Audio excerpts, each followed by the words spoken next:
Le CONOPS reconnaît les préoccupations sécuritaires des deux pays et les traite justement de manière égale.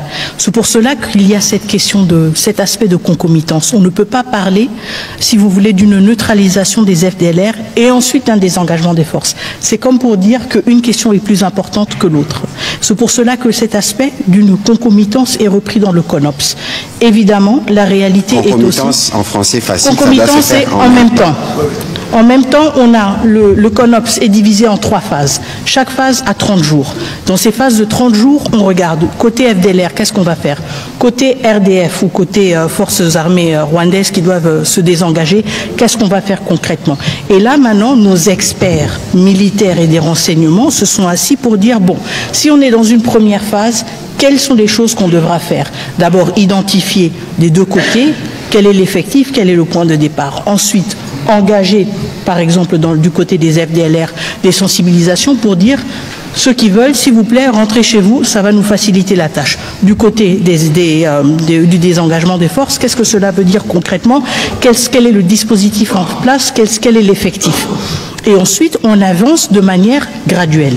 Maintenant, la réalité du terrain est aussi qu'on doit s'adapter à certaines réalités contextuelles.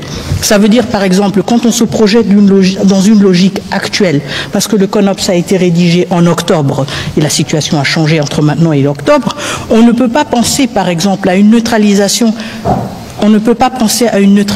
des FDLR sans une présence des forces armées congolaises dans les zones où ils opèrent. Et donc, on ne peut pas penser à une neutralisation des FDLR sans un désengagement des forces armées rwandaises. Et donc, c'est justement là où nos experts militaires travaillent ensemble pour dire, si on veut atteindre tel objectif, eh bien, on doit être conscient que l'autre partie doit avancer sur certains points.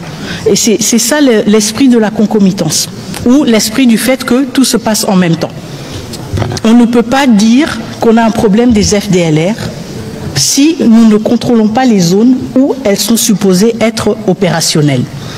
On ne peut pas dire non plus qu'on a un problème d'un désengagement des forces si nous ne sommes pas présents pour attester et confirmer le départ de ces forces. Et donc, évidemment, entre octobre et juillet 2024 et juillet 2025, il y a eu certains changements contextuels et on devra ajuster. Mais l'esprit reste le même. L'esprit reste le même. On respecte votre préoccupation. C'est les FDLR, pas de problème, on va s'en occuper. Mais vous respectez aussi la nôtre. Et c'est que vos militaires n'ont rien perdu chez nous. Bye bye. Bon, vous savez, si j'avais cette réponse, vraiment, je vous la donnerai évidemment, mais je la donnerai tout d'abord aux populations à l'Est, parce que ce sont elles qui sont les plus affectées. C'est une question à $1 million Je n'ai pas la réponse à quand est-ce qu'on peut estimer le retour de la paix. Ce que moi je peux vous dire, c'est que du côté de la République démocratique du Congo, à travers la signature de cet accord, à travers tous les actes politiques que nous posons, à travers notre mobilisation, nous sommes déterminés à œuvrer pour un retour de la paix dans les plus brefs délais. Maintenant, la responsabilité, c'est une responsabilité partagée. Pour nous, il s'agit surtout d'éléments résiduels des FDLR. Je pense qu'on a vu quand même, au fil des années, une réduction quand même assez sensible par rapport au nombre des effectifs des FDLR, suite aussi aux différentes opérations et différents efforts qui ont été menés par la République démocratique du Congo. Donc, quand il s'agit de la question justement de comment s'y prendre, comme je l'ai évoqué au début, il s'agit tout d'abord de sensibiliser. De sensibiliser les FDLR qui sont rwandais sur la possibilité de retourner chez eux et la possibilité d'y être prise en charge à travers la commission de démobilisation du Rwanda et d'être réintégrés dans la société rwandaise. C'est le premier pas. Et nous l'avons toujours observé dans d'autres efforts, si vous voulez, pour gérer la question des FDLR. Évidemment, tout cela va de manière crescendo, si vous voulez, ou séquentielle, en fonction justement du succès de cette première étape. Si nous voyons que c'est une étape qui a beaucoup de succès et qu'il ne s'agit que plus que des poches de résistance, évidemment, encore une fois, avec plus d'insistance, on va essayer de motiver les FDLR à retourner chez eux, et ceux qui ne voudront pas se rendre, évidemment, feront face à des opérations militaires. Chose que nous avons déjà eue en République démocratique du Congo, encore une fois, dans des formats différents et à chaque fois adapté, si vous voulez.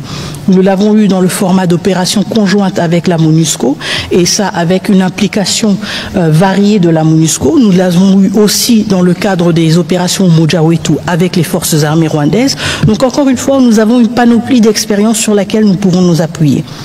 La question de la capacité des forces armées rwandaises, de forces armées congolaises à faire face à la présence des FDLR, bon, déjà, elle ne relève pas de mon domaine, mais je peux vous assurer que la défense pendant ces derniers mois et pendant ces dernières années s'est justement concentrée sur son efficacité et sur justement le besoin d'être plus performante. Et donc, je peux très bien m'imaginer que dans ce cadre d'opération aussi stratégique, d'une portée si importante pour la République, que nous n'allons pas avoir de doute sur la performance, la capacité de performance de nos forces armées.